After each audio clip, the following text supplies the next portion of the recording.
দুনিয়া কিন্তু থাকে না। আজ রাত যার বাসর ঘর তারও ভোর হবে, আজ রাত যার জেলখানা ফাঁসির রাত তার রাতও কি হয়ে যাবে।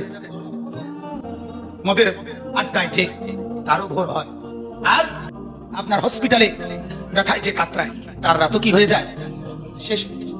দুনিয়া থাকে না, দুনিয়া ধোকা, দুনিয়া বড় স্বার্থপর। কাউরে থাকতে দেয়, কাউরে। বাপ আমার থাকতে চায়, থাকতে দেয়। আমার দাদাও থাকতে চাইছে, থাকতে দেয়। নওজোয়ানকে এক এক ধাক্কা দিয়ে দিয়ে দুনিয়া খবরে পাঠাইছে, যা। আল্লাহ তাআলা আমাদেরকে বুঝ দান। তাহলে মূল ফিকির হলো মৃত্যু। নবী সাল্লাল্লাহু আলাইহি সাল্লাম দুনিয়া থাকতে প্রতিদিন উম্মতের জন্য কাঁদছেন কিনা? যেদিন দুনিয়া থেকে যাচ্ছিলেন সেদিন ফিকির করছে কিনা? যেদিন কবর থেকে উঠবেন সেদিন ফিকির করছে কিনা? হাসরের ময়দানেও সমস্ত নবীরা আদম থেকে ঈসা, সমস্ত আম্বিয়া, আউলিয়া, সাহাবা, সমস্ত মানুষ হাসরের ময়দানে জাহান্নামকে যখন আনবে, টেনে আনবে ৭০,০০০ আগুনের শিকল দিয়া বেঁধে জাহান্নামকে আনা হবে। ৭০,০০০ আগুনের শিকল, এক একটা শিকলের মধ্যে ৭০,০০০ আংটা, ওই যে কড়া কড়া কড়ারি কড়া শিকল বানায় কি দিয়া, কড়া একটা একটা লাগাইয়া না, এক একটা শিকলে ৭০,০০০ কড়া, এক একটা কড়া ৭০,০০০ ফেরেশতা ধরবে। এবার কত কোটি আপনি গণেন, আমার সময় নাই। কোটি কোটি ফেরেশতা টেনে আনবে, আর জাহান্নাম তার একটা বিকট চিৎকার দিবে। এক চিৎকারে পুরা হাসরের ময়দানে সবাই চিৎকার দিয়ে উঠবে, ইয়া রাব্বি নাফসি নাফসি, আল্লাহ আমাকে মাফ করেন, আমাকে মাফ করেন, আমাকে মাফ করেন। আদম থেকে ঈসা নবী ওনারা বলবেন, ফেরেশতারা বলবেন, জিনরা বলবেন, আম্বিয়ারা বলবেন, আউলিয়ারা বলবেন, আর ইনসান বলবে, ইয়া রাব্বি নাফসি নাফসি, আল্লাহ আমাকে বাঁচান, আমাকে বাঁচান, আমাকে বাঁচান, আমাকে বাঁচান। সবাই বলবে এক কথা। সবাই হঠাৎ করে শুনবে কে যেন একজন কোথাও বলতেছে, কোন এক পাশে দিয়া শোনা যাইতেছে একটা আওয়াজ, ইয়া রাব্বি উম্মতি উম্মতি, আয় আল্লাহ আমার উম্মতকে বাঁচান, আমার উম্মতকে বাঁচান, আমার উম্মতকে বাঁচান। জীবন ভর যিনি ভাবলেন উম্মতকে নিয়ে, কবরে যাওয়ার দিনও ভাবলেন, কবর থেকে উঠবার দিনও ভাবলেন, হাসরের ময়দানও ভাবলেন।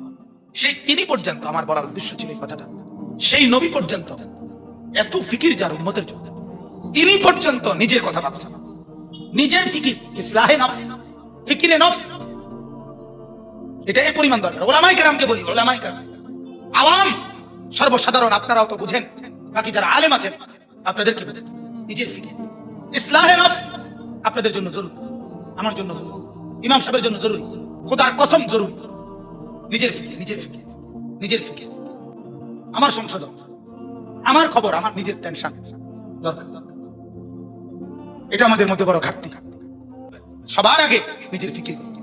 কার ফিকির? তো বলতেছি আল্লাহর নবী সাল্লাল্লাহু আলাইহি সাল্লাম ৫ ওয়াক্ত নামাজের পরে প্রতিদিন তিনি দোয়া করতেন, আল্লাহুম্মা হাসিবনি হিসাবান ইয়াসীরা।